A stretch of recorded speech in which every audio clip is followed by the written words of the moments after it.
मौत का खेल। एक शहर के कोने में एक भूतिया घर था। उसकी दहशत की खबर से सभी शहरवासी परिचित थे। उस घर के आसपास कई एकड़ ज़मीनों तक कोई घर नहीं बना था।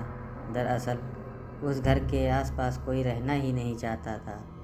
एक बार एक टेलीविज़न सीरियल डायरेक्टर उसी भूतिया घर में एक लाइव रिकॉर्डिंग सीरियल शूट करने का मन बनाता है, जिसका नाम वह मौत का खेल रखता है। इस खेल में चुने हुए सभी प्रतिभागियों को भूतिया घर के अंदर पूरी रात गुजारनी होगी और इस दौरान हर कमरे में कैमरे लगे होंगे जो इनके डर भरे पलों को रिकॉर्ड करेंगे। और अंत में जो प्रतिभागी बिना डरे पूरी रात गुजार लेगा उसे 1 करोड़ की इनामी राशि दी जाएगी। सीरियल डायरेक्टर मौत का खेल की घोषणा सारे शहर में कर देते हैं, लेकिन उन्हें प्रशासन का एक नोटिस आ जाता है कि आपको उस घर में शूटिंग करने की इजाज़त नहीं मिल सकती। वह घर खतरे के दायरे में आता है। सीरियल डायरेक्टर बहुत नामी हस्ती था, इसीलिए वह निजी तौर पर प्रतिभागियों की ज़िंदगी की सुरक्षा की गारंटी ले लेता है और कुछ शर्तों को लागू करने के बाद प्रशासन ने उस भूतिया घर में सीरियल रिकॉर्डिंग करने की मंजूरी दे देता है, जिसके लिए उसे 2 गुने पैसे खर्च करने पड़ते हैं। प्रशासन की परमिशन मिलते ही पूरे शहर में मौत का खेल के पोस्टर चिपक जाते हैं। मौत का खेल शहर में होने वाला था, लेकिन लोगों में उत्साह से ज़्यादा दहशत भरी हुई थी।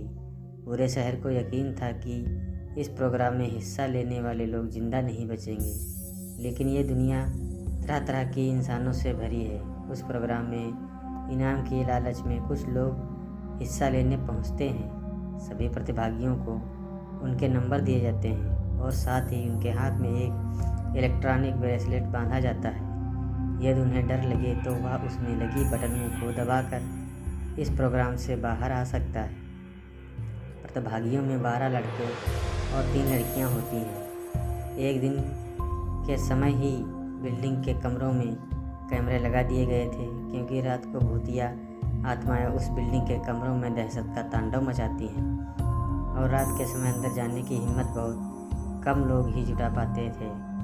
एक एक करके सभी प्रतिभागी अंदर चले जाते हैं। सभी अपने नंबर के हिसाब से अपने कमरे को चुने लेते हैं और अंदर जाते ही सभी को अंदर से ताला लगाकर चाबी बाहर फेंकनी होती है। दरवाजे का ताला इलेक्ट्रॉनिक बनाया गया था।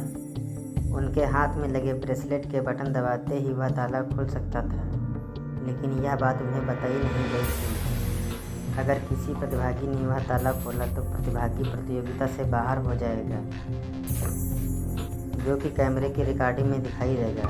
सभी के कमरे में निर्देश देने के लिए स्पीकर लगाए गए थे। उसी से सभी को संकेत दिया जाता था कि सभी जल्द से जल्द अपने कमरे का ताला बंद करके चाबी दरवाजे के नीचे से बाहर फेंकें और इसके बाद कमरे की लाइट बंद कर दी जाएगी। निर्देशों के अनुसार सभी अपने अपने कमरे को अंदर से बंद कर देते हैं और चाबियां दरवाजे के नीचे से फेंक देते हैं। कैमरे नाइट मोड रिकॉर्डिंग के अनुरूप लगाए गए थे, इसीलिए भले ही प्रतिभागियों के कमरे में अंधेरा हो, लेकिन दर्शकों को टेलीविज़न स्क्रीन में सब कुछ नज़र आ रहा था। धीरे धीरे डर की दस्तक हो जाती है। प्रतिभागियों में से एक लड़की अचानक अपने कमरे में चीखने लगती है। उसे ऐसा लगता है कि कोई उसका गला दबा रहा है और वह छटपटाने लगती है। कुछ ही देर में वह डर से बेहोश हो जाती है। उसके बेहोश होते ही लाइव सीरियल देख रहे दर्शक घबरा जाते हैं। अचानक एक एक करके सभी प्रतिभागियों पर भूतिया हमले होने लगते हैं, लेकिन ताज्जुब की बात तो यह थी कि सभी प्रतिभागियों ने अपने आप को स्वयं ही नुकसान पहुंचा रहे थे। कैमरे की रिकॉर्डिंग में साफ साफ नज़र आ रहा था, कोई अपने चेहरे पर खरोंच रहा था तो कोई अपना गला दबा रहा था और कई तो अपना सर भी दीवार से मारकर घायल कर रहे थे। दर्शकों का डर बढ़ते देख बिल्डिंग के नज़दीक सरकारी अधिकारी पहुंच जाते हैं, लेकिन प्रोग्राम को प्रशासन की शर्तों के अनुरूप रिकॉर्डिंग करने की परमिशन दी गई थी, जिनमें से एक शर्त यह भी थी कि यदि किसी प्रतिभागी को शूटिंग के दौरान मेडिकल की ज़रूरत पड़ेगी तो तुरंत डॉक्टर उपलब्ध करवाया जाएगा। और जब सभी प्रतिभागियों को लाइव रिकॉर्डिंग में चोट लगने की असंभावना होती है तो सभी प्रोग्राम को रोकने की आवाज़ उठाने लगते हैं। रातों रात प्रशासन पर दबाव बढ़ जाता है। दर्शकों में दहशत फैलते देख प्रोग्राम का प्रसारण रोकने के आदेश आ जाते हैं। तुरंत प्रोग्राम का टेलीकास्ट रुक जाता है और अब जद्दोजहद होने लगती है। सभी प्रतिभागियों को बचाने की फायर ब्रिगेड की गाड़ियां बिल्डिंग के चारों ओर पहुंच जाती हैं, लेकिन रात के समय उस भूतिया बिल्डिंग के अंदर जाने की हिम्मत फायर फाइटर्स भी नहीं कर सकते। बाहर से खड़े होकर प्रतिभागियों की मौत का तमाशा देख रहे थे, क्योंकि सभी उस बिल्डिंग के खूनी इतिहास से अच्छी तरह वाकिफ़ थे।